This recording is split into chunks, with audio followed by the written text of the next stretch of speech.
But an experiment is not a public opinion poll. It examines behavior under the pressure of social forces, as the experiment of Solomon Asch reveals. The experiment you'll be taking part in today involves the perception of lengths of lines. As you can see here, I have a number of cards, and on each card there are several lines. Your task is a very simple one. You're to look at the line on the left and determine which of the three lines on the right is equal to it in length. All right, we'll proceed in this order. You'll give your answer. Only one of the people in the group is a real subject, the fifth person with the white T-shirt. The others are confederates of the experimenter and have been told to give wrong answers on some of the trials.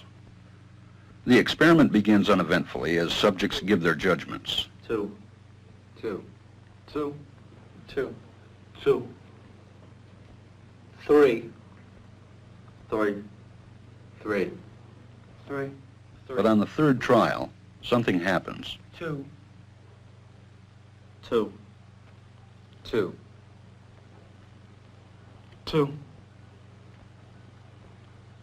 2. The subject denies the evidence of his own eyes and yields to group influence. 1. Asch found subjects went along with the group on 37% of the critical trials. But he found through interviews that they went along with the group for different reasons. 1. 1. They must be right. There are 4 of them and 1 of me. 1. This subject's yielding is based on a distortion of his judgment. He genuinely believes that the group is correct. 1. 1. 1. 2. 1. 2. 2. 2. I know they're wrong, but why should I make waves? 2. In this case, the subject knows he is right, but goes along to avoid the discomfort of disagreeing 2. with the group. Here, the distortion is at the level of his response. 2. 2. 2.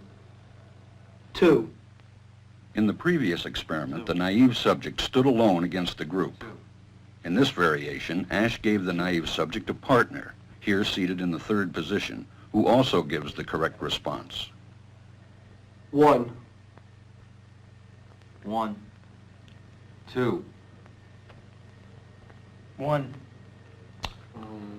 2. With a partner, yielding drops to only 5% of the critical trials compared to 37% without a partner. Although subjects report warmth and good feeling toward the partner, they typically deny that he played a role in their own independence. The partnership variation shows that much of the power of the group came not merely from its numbers, but from the unanimity of its opposition. When that unanimity is punctured, the group's power is greatly reduced. Sometimes we go along with the group because what they say convinces us they are right. This is called informational conformity. But sometimes we conform because we are apprehensive that the group will disapprove if we are deviant. This is called normative conformity. The strength of the normative factor is shown in another variation carried out by Asch. In this variation, the subject is told that because he had arrived late, he would have to write his answers. Subjects in this private response experiment are exposed to the same amount of misleading information as other subjects, but they are immune from any possible criticism by the group. 1. 1. 1. And this enormously reduces the pressure to conform. Conformity drops by 2/3. Asch's experiment is a classic. It reveals how people will deny what they see and submit to group pressure. It allows us not only to observe conformity, but to study the conditions that increase or reduce its occurrence. Now, psychological operations are largely based on 3 factors. Number 1 is neuro-linguistic programming. That is the use of certain words, linguistics, to program the neurons or the pattern of neurons in the brain, in particular the subconscious portion of the brain, to affect the way that a person consciously perceives reality. Okay? Number 2, you have something called critical factor bypass. Critical factor bypass is where you saturate the entirety of the environment in the media, newspapers, magazines, television shows, in the corporate world, in banking, you name it, in schools. colleges, you saturate all of them with a very specific message and you repeat it over and over and over and over again. Okay? Now, what happens then is that the subconscious mind, because it sees it everywhere, it assumes that it must be true, that this has to be real because it's everywhere in the environment. Yep. So it programs, once again, the subconscious mind to affect the way the conscious mind perceives reality. Now, based on neurolinguistically programming the individual and mass neurolinguistically programming the populations through critical factor bypass, why they call it that is because your critical thinking is bypassed because it's programmed in the subconscious brain. That creates something called mass formation hypnosis. Okay, where 25 to 30% of the population believes this external stimuli, believes and is programmed by this material. They're just sheeple. Okay.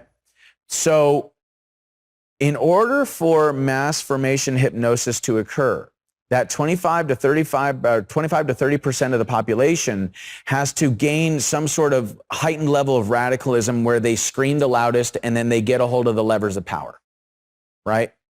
Now, when it comes down to stopping this process from happening, all you need is 5% or more of the population to not become hypnotized and say, no, this is ludicrous, you are nuts, we are not doing that. Now, we've seen the effects of mass formation hypnosis, critical factor bypass, and neurolinguistic programming in Nazi Germany. We saw it with the Bolshevik Revolution in Russia and the USSR. We saw it in the Red Revolution in China and the Chinese Communist Party, okay? So we've seen the effects of this process, and it is psychological warfare. Shalom, Kahala Yahweh, Ba'Shem Yahushai, Ba'Shem Kokodash. The Lord is my teachers, the apostles and elders of the great millstone. Peace and mercy to the elect. May the house of David be born again in this generation. And shalom to the 130 Yasharallah, who today are known as the Negroes, Latinos, and Native Americans, who before losing our true heritage were known as, and still are, the true Hebrew Israelites of the Holy Bible. In today's lesson, we're going to talk about the deceived multitude and how we are not to follow them. But before we get into that, let's read this. This is Exodus 23:2. Thou shalt not follow a multitude to do evil, neither shalt thou speak in a cause to decline after many to wrest judgment. So this is an actual commandment to us Israelites, that is, right? Us Negro, Latino, and Native Americans. We're not supposed to going along to get along, right? And the reason is because the majority of people usually are wrong. And in this case here, this was a commandment to us. Like I said, it's part of the law that we are not to follow the multitude, because the thing is that, what's that saying? Wrong is wrong, no matter if nobody, admits it, and right is right, regardless if nobody admits it. So, like in the two videos we just watched, the first one, which was the Asch conformity test, it's a psychological test, kind of popular, that goes into showing how somebody can be deceived if information is repeated enough times and their peers are also doing the same thing, kind of like peer pressuring. Now, again, this is where we get a lot of many of the 2/3 within our nation, right? The 2 out of every 3 Negro, Latino, and Native Americans who are ultimately going to perish in this kingdom and not be saved, and ultimately are going to have to come back through the 1/3 that is saved through reincarnation, right? And that's because, one, these people have either rejected this message, they don't have enough time for this message, or they just don't want to bother with it, okay? And why is that? Well, because you see, these people are going along with the multitude that are being deceived. This is 2 Corinthians 4:3. But if our gospel be hid, it is hid to them that are lost, in whom the God of this world hath blinded the minds of them which believe not, at least the light of the glorious gospel of the Messiah, who is the image of God, should shine on them. So you see, as the second video interview showed, it laid out what is needed for psychological warfare, right? For mass indoctrination or mass hypnosis. Okay? Now, that guy there, he's known as the QAnon shaman, and I was pretty surprised with the things he said. He came out, he has a lot of truth, right? Though he has that silly mock-up outfit that's simply just for looks, right? It's to capture your attention. But that guy, who knows? He might even be a Jake. But the point being is, he made some great points regarding how these devils, these Edomites, are brainwashing and manipulating the masses, right? And notice how he said that regardless of how outlandish an idea is, that as long as it's repeated and plastered all over you, surrounding you in your news, your radio, your athletes, your entertainers, your government, your everything that you consume, then you're going to subconsciously start to believe that. And that's why what we're seeing going around us right now, right? Even though we know that, a lot of the woke nonsense that's being pushed now is ridiculous and it's nonsense, right? Some of their doctrine is it can never be regarded as anything close to truth. But you see, with it being repeated enough and over time, eventually it's going to sink into a lot of these sheeples' brains. What did George Bush say a long time ago? He's all, in my line of work, you have to continually repeat yourself until people believe it.